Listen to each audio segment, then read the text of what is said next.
Oscar bait is a term used in the film community for movies that appear to have been produced for the sole purpose of earning nominations for Academy Awards or Oscars, as they are commonly known.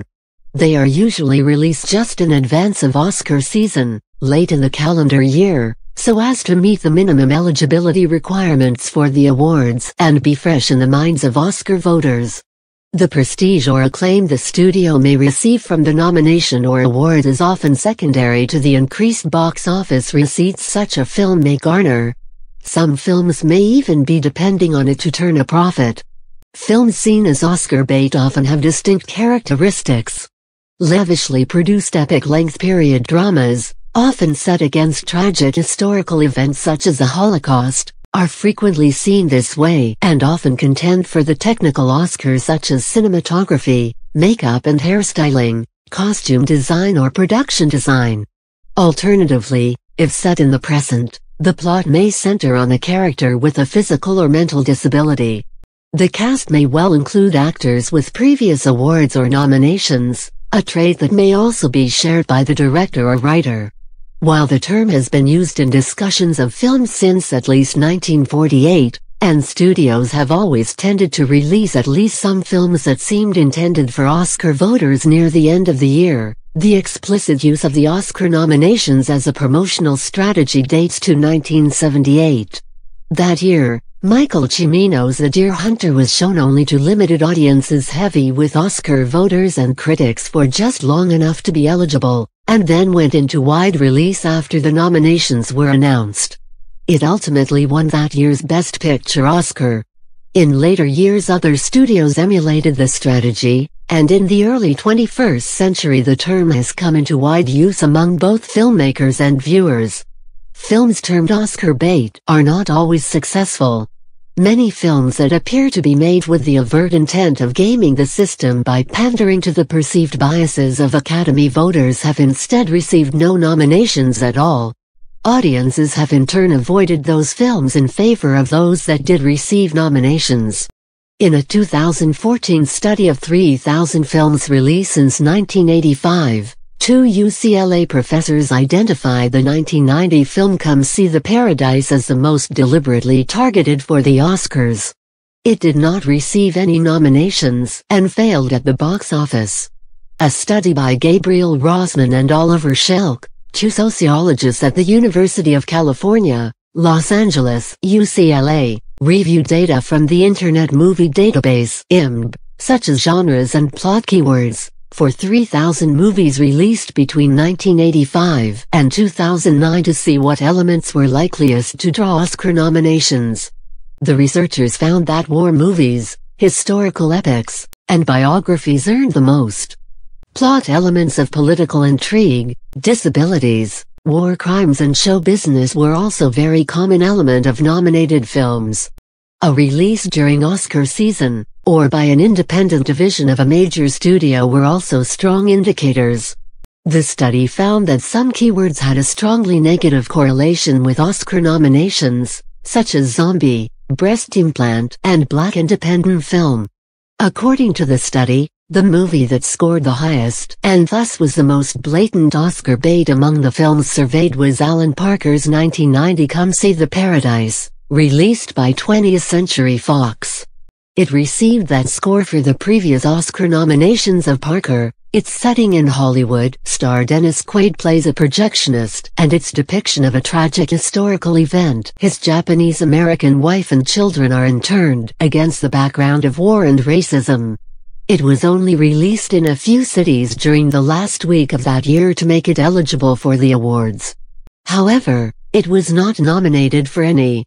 Second and third were The Lord of the Rings, The Return of the King, the 2003 Best Picture winner, and The People vs. Larry Flynt, released in 1996.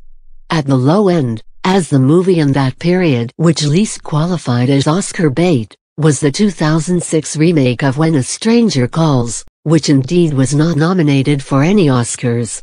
It was followed by 2009 single quote Hotel for Dogs and Barbershop 2, Back in Business, from 2004.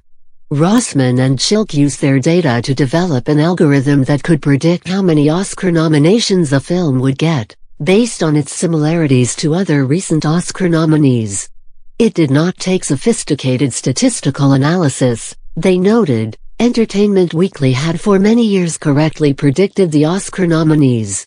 Using data on how much the films had cost to make, they treated the system of nominating as a tulip lottery to determine the studio's rate of return on their investments. They found that while Oscar-nominated films do indeed get at least a small bonus in ticket sales, directly proportional to the number of nominations, films with what they called Oscar appeal took a loss when they did not get any nominations. We found that audiences don't like the kinds of aesthetics that are characteristic of Oscar-worthy movies, Rossman said. The movies tend to be serious and depressing, and audiences don't like that. So making Oscar-worthy movies is a riskier strategy than the average moviegoer might appreciate. As for the payoff a movie gets when it receives nominations, audiences don't like the kind of movies that get Oscars, but they do like the Oscars, he said. It was the economic bonus from getting nominations or winning that made the losses of not doing so worth it. A year earlier, Ira Kalb, a professor of marketing at the University of Southern California's Marshall School of Business, had done research into how big the Oscar payoff could be for a victorious film. When used in marketing campaigns, this validation stamp increases the desire of moviegoers to see the films and the talent being honored, he wrote in a Business Insider article. It also keeps the movies in theaters longer, boosting box office receipts. And it substantially increases DVD, streaming, download, and cable TV revenues. He used the 2010 Best Picture winner, The King's Speech, as his primary example. Before being nominated, it was expected to make about $30 million in worldwide box office receipts. After it received 12 nominations that year, the most of any film in contention, that estimate was revised upward to $200 million. An Academy Award nomination can boost ticket sales by 1/3 and cause a jump in the DVD sales of movies no longer in theaters, wrote Kalb. Winning increases the reward even further. As a result of its win, The King's Speech was expected to bring in revenues of almost $500 million. As of 2014, it has grossed $414 million. Some films, Kalb says, can only be profitable if they are nominated for Oscars. For that reason studios plan their Oscar promotional campaigns long before the movie is even released. It has been estimated that the Weinstein Company spent $15 million on its Oscar campaign for The King's Speech, almost as much as was spent on the Oscar campaign of Weinstein-produced 1998 Best Picture winner Shakespeare in Love. Actors, too, benefit at least financially from Oscar wins. Agents and managers estimate that their clients can get as much as 20% more money for their next projects if they win an Oscar or at least received a nomination. Natalie Portman was expected to become one of Hollywood's highest-paid actresses after her 2010 win for Black Swan, and Halle Berry began asking for more than $10 million per film following her 2001 Oscar win for Monsters Ball. In the 21st century, with expensive and sometimes successful campaigns like the Weinsteins taking a larger role in the Oscar races, the term has become a pejorative among some critics. They suggest that producers and studios are essentially gaming the system, making movies with less attention to quality than to the features that Academy voters have shown a preference for. At its worst, Oscar bait stinks up the room with its pretense to prestige, writes SmackDown magazine editor Street Von Eresdale in Slate. He cites in particular the 2011 film Extremely Loud and Incredibly Close. Its producer, Scott Rudin, plotted the whole project the way he plotted numerous earlier films, from The Hours to No Country for Old Men to Doubt and others: acquire an elite property, attach elite principals, and sell the whole package to a studio as an elite fall movie season heavyweight. Sometimes the movie that results is great. Sometimes it isn't. It hardly matters. Fold an awards campaign into the film's more conventional marketing, and you might be able to cash in on the buzz. The strategy worked, sort of. Through the combination of conspicuous campaigning and hard-ass backroom wheedling for which Rudin is renowned, Extremely Loud got its Best Picture nomination, plus a token Best Supporting Actor nod for Max von Sydow. The producer baited a hook, dropped it in the choppy sea of Oscar, and came away with the gratification, and the sellable imprimatur, of at least a few Academy nibbles. That particular nomination, which came after the film had not received any other major film award nomination such as a Golden Globe, was widely criticized. It was especially noted that it received a score of 45% from the online review aggregator Rotten Tomatoes, the worst score received by any Best Picture nominee in the site's history. Some critics think the term is overused.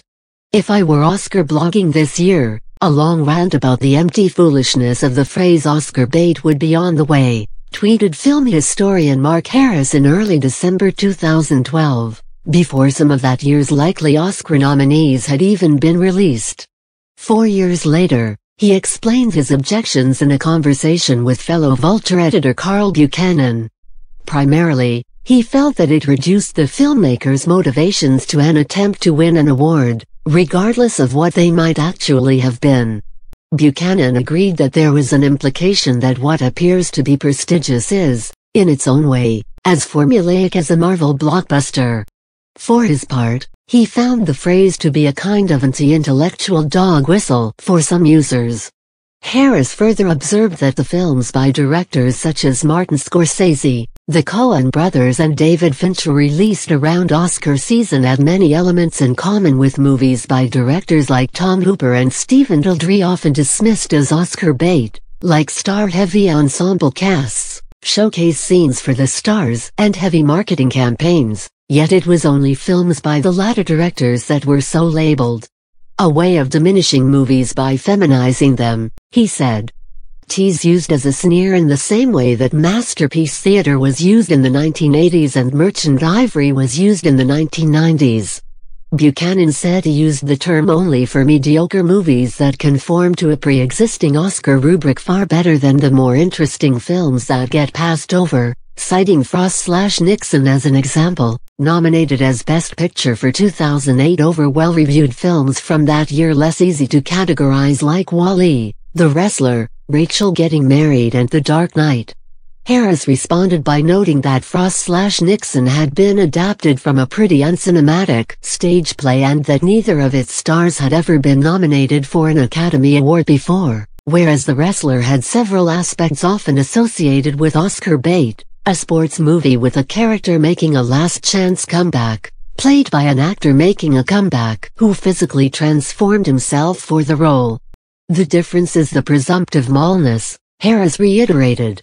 Permanently exempts a director like Darren Aronofsky from charges of making Oscar bait, but consigns Ron Howard to that category for his whole career. Critics of the phrase Oscar bait might tell you that making movies is already too difficult to do well without adding the pressure of having an awards-worthy product, concedes Van Arisdale. He nevertheless defended use of the term. The takeaway from Weinstein and the rest shouldn't be that Oscar bait is a reductive concept that's bad for movies, he wrote. Rather, bad movies are bad for movies. Since the race for awards did generate some good movies, he felt, moviegoers should not be so dismissive. Oscar bait is the only reason that grown-ups have anything at all to watch in a movie theater anymore, with 4 months of awards season compensating for the other 8 months of craven superhero franchises, anemic romantic comedies, and whatever Adam Sandler wipes off his shoe. The fact that the concept existed and had a name showed how important film still was to American culture, Van Arsdale said. For all the media hand-wringing about television usurping film's grip on our culture's imagination, no one complains about Breaking Bad losing an Emmy to Homeland the way they still yelp on and on about Crash thwarting Brokeback Mountain for a Best Picture Oscar. Movie lovers want to believe that the Academy shares our tastes. We want to believe that Oscar history reflects an objective sense of aesthetic justice rather than ritual orgies of self-congratulation. We want to believe every autumn that our cinemas are more than just clearinghouses for expressions of ego and grandiosity.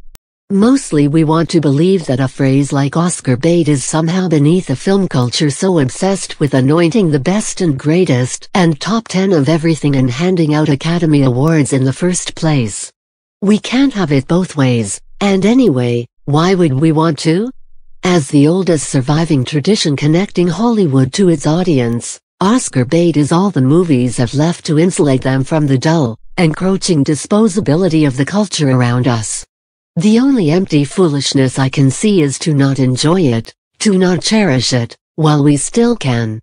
Other critics have complained about the effect on the yearly release calendar, by which grouping most prospective Oscar winners in the last months of the year, usually in limited release, along with holiday season tentpole movies results in January and February becoming the winter dump months, when new releases are generally low in quality and/or limited in their appeal. A similar period, from mid-August through September, also precedes the end of the year. This clustering of quality films in the post-Toronto Film Festival weeks of fall and winter frustrates critics, publicists, movie exhibitors, studios, and award voters, Adam Sternberg wrote in a 2015 Vulture post. Most crucially, it alienates the movie audience.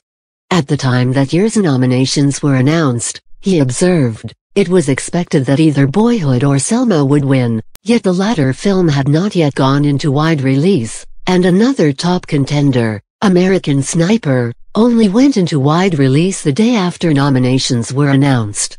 Of all the side effects of this silly awards show pileup, this one seems like the silliest. People are expected to care about the awards prospects of films they won't get to see until long after the awards are awarded.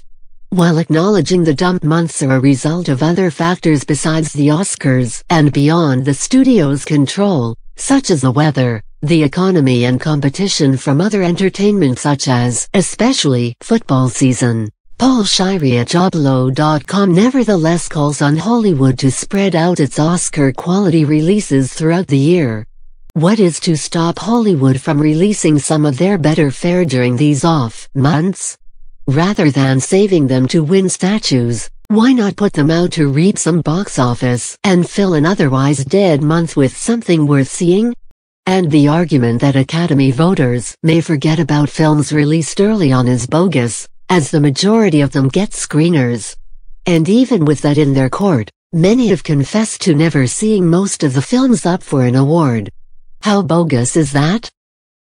Hollywood needs to slow its roll and give us an even spread of choices. There's no predicting the box office. Absolutely no science to back it up. So, take some risks. There's no reason we can't swap an Argo for The Last Stand in January or any number of combinations out there. Give the audience a chance to see the goods year-round, rather than cramming for them all at once like homework. Sternberg suggests this could be facilitated by emulating the playoff formats of professional sports leagues, which divide their teams into conferences to ensure wide interest in postseason elimination contests. The Academy, he proposes, should return to 5 nominations for Best Picture and picking one nominee from each 3-month quarter of the year, with the best second-place finisher getting the remaining wild-card berth.